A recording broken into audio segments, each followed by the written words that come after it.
Hello नमस्ते प्रिय विद्यार्थियों, आप सभी का बहुत बहुत स्वागत है वेदांत सार की अगली कड़ी में। वेदांत सार पहुंचता है तो सदानंद जी इसके लेखक हैं। वेदांत सार के लेखक सदानंद रहे और वेदांत सूत्र के बादरायण हैं।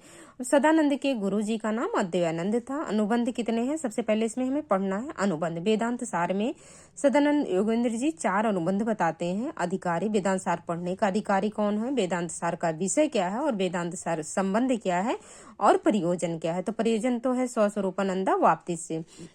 और फिर आगे बताते हैं वेदांत सार में 6 कर्म पढ़ने हैं। तो 6 कर्म कौन कौन से हैं? तो नित्य कर्म जो हमें प्रतिदिन करते हैं, नैमित्तिक कर्म जैसे पूजा अर्चना जो किसी स्वर्ग की प्राप्ति के लिए, जैसे अभी कुंभ चल रही है तो वहां बहुत से साधु संत या पब्लिक जा रही है, लेकिन वहां इतना हादसा हो गया कि अब मन जाने के लिए तो बहुत सारे लोग को मन जाने से विचलित हो उठता है। मुझे भी दुख हुआ, बहुत दुख हुआ। 3-4 दिन तक तो मन बहुत दुखी था।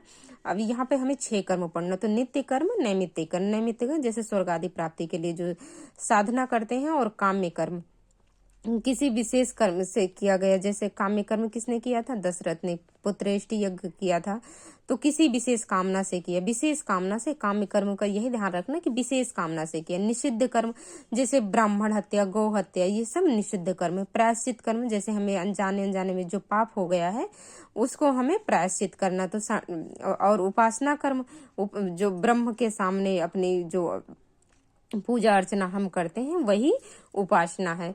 और उसके बाद हमें पढ़ना, तो इसमें 4 अनुबंध पढ़ने हैं। अधिकारी, विषय, संबंध, प्रयोजन। 6 कर्म पढ़ने हैं। नित्य कर्म, नैमित्तिक कर्म, प्रायश्चित कर्म, निषिद्ध कर्म और उपासना कर्म।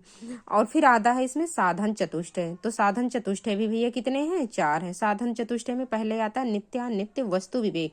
नित्य और अनित्य वस्तुओं का हमें ज्ञान होना चाहिए। यहाँ मूत्रार्थ फल भोग विराजी संसार में जो स्त्री है और भोग विराज की वस्तुएं हैं उनसे हमें वैराग होना चाहिए। यहाँ मूत्रार्थ फल भोग विराग।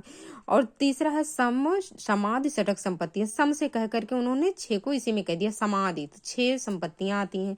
कौन कौन सी हैं समाधि षटक संपत्तियां? सम दम उप्रति। सम दम उप्रति, तितिक्षा, समाधान, श्रद्धा। श्रद्धा की परिभाषा देते हैं कि गुरु उपदेश वाक्यों, जो गुरु में विश्वास रखते हैं, गुरु या वेदांत वाक्यों में, या गुरु का जो उपदेश है वही श्रद्धा है। हम गुरुओं का जो बताते हैं उसकी जो बात विश्वास रखते हैं, श्रद्धा रखते हैं, तो वही श्रद्धा है। तो 6 संपत्तियां सम दम उप्रति, तितिक्षा, समाधान और श्रद्धा। और ये 4 इसमें हम पढ़े थे ना साधन चतुष्टय में। तो साधन चतुष्टय में यहाँ मूत्रार्थ फल भोग विराग, नित्यानित्य वस्तु विवेक। तीसरा है समाधि षटक संपत्तियां। और समाधि संपत्तियां में भी 6 संपत्तियां सम दम उप्रति, तितिक्षा, समाधान, श्रद्धा। अब चौथा आता है मुमुक्षत्व। मोक्ष में इच्छा रखना ही मुमुक्षत्व है। अब फिर आगे क्या आता है? जीव ब्रह्म की एकता ही वेदांत का मुख्य विषय है। अभी अधिकारी यहाँ पे अनुबंध में बता रहे थे ना कि अधिकारी, तो वेदांत सार पढ़ने का अधिकारी कौन हो? तो जो इस जन्म में या पूर्व जन्म में जिसके संपूर्ण पाप नष्ट हो गए हैं ऐसा वो बताते हैं। फिर विषय क्या है? तो जीव और ब्रह्म की एकता ही वेदांत सार का मुख्य विषय है। संबंध क्या है? तो बोध बोधक भाव संबंध है। इसमें प्रयोजन क्या है? तो अज्ञान की निवृत्ति हो जाए, स्वस्वरूपानंदा अवाप्ति अर्थ स्वस्वरूपानंदा, परम ब्रह्म हो जाए, ब्रह्म की प्राप्ति हो जाए। फिर आता है इसमें अज्ञान। अज्ञान का ही दूसरा नाम क्या है? माया है। अज्ञान के 2 भेद हैं। समष्टि, समष्टि का मतलब समूह, वन, जलाशय, और व्यष्टि का मतलब होता है इकाई। जैसे वन का एक पेड़ हो गया, जल की एक बूंद हो गई। अब फिर आगे आता है ज्ञान की 2 शक्तियां। तो अज्ञान की 2 शक्तियां कौन कौन सी? आवरण। आवरण मतलब ढकना। तो आवरण शक्ति तो हमें ढकने का काम करेगी। जैसे रस्सी को हम सर्प समझ लेते हैं, लेकिन विक्षेप शक्ति उजागर करती है कि नहीं। जैसे सूक्ष्म जीव से लेकर के हमें ब्रह्मांड तक कुछ भी जो हमें सोचते हैं उसको जो क्लियर करने का काम करती है वह विक्षेप शक्ति है। अध्यारोप क्या है? असर्प भूतायाम रज्जो। जो सर्प नहीं था, रस्सी थी। रज्जो मतलब रस्सी, जो रस्सी को सर्प समझ लेना ही अध्यारोप है। अब अपवाद आता है इसके बाद। अपवादो नाम, जो अपवाद था कि रस्सी को ही हमने सर्प समझ लिया था विवर्त से, सर्प से, वह जो सर्प नहीं था उसको हमने रस्सी समझ लिया था, ये अपवादी तो है। अपवाद के भी 2 भेद मिलते हैं। विकार, विकार जैसे दूध का दही जमना, ये क्या है? विकार। और विवर्त आता है, इसके अपवाद के 2 भेद हैं, विकार और विवर्त।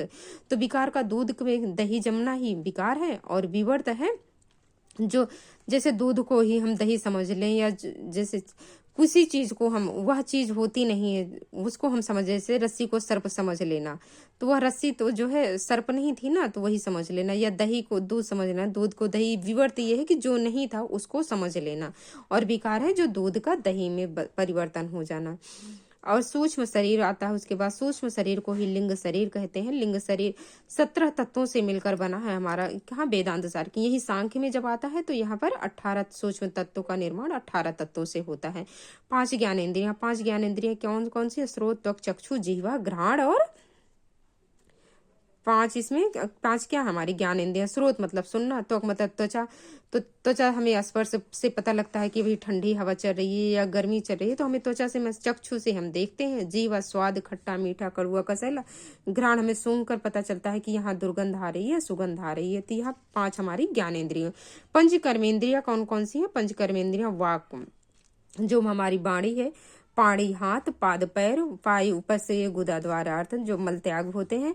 यह जो महाभूतों के रजोगुण से उत्पन्न होते हैं। ये जो पंच महाभूत हैं, क्षिति जल पावक गगन समीरा, ये पंच महाभूतों के उससे उत्पन्न होते हैं। किससे? रजोगुण से उत्पन्न होते हैं। फिर आती है पंचवायु। पंचवायु है प्राण, अपान, व्यान, उदान, समान।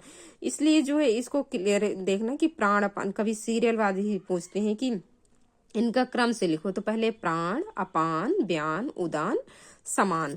फिर आता है बुद्धि और मन। तो 17 तत्वों से 5 ज्ञानेंद्रियां, 5 कर्मेंद्रियां, पंचवायु और बुद्धि और मन से मिलकर के हमारा क्या ये शरीर बनता है। वेदांत सार के अनुसार सूक्ष्म शरीर का निर्माण होता है। आगे बताते हैं कि जो स्थूल शरीर है वो भी 4 प्रकार के हैं, जो स्थूल शरीर या सूक्ष्म शरीर। तो इसको अगली वीडियो में चर्चा करूंगी मैं। और आपको आशा है कि आपको वीडियो पसंद आई होगी।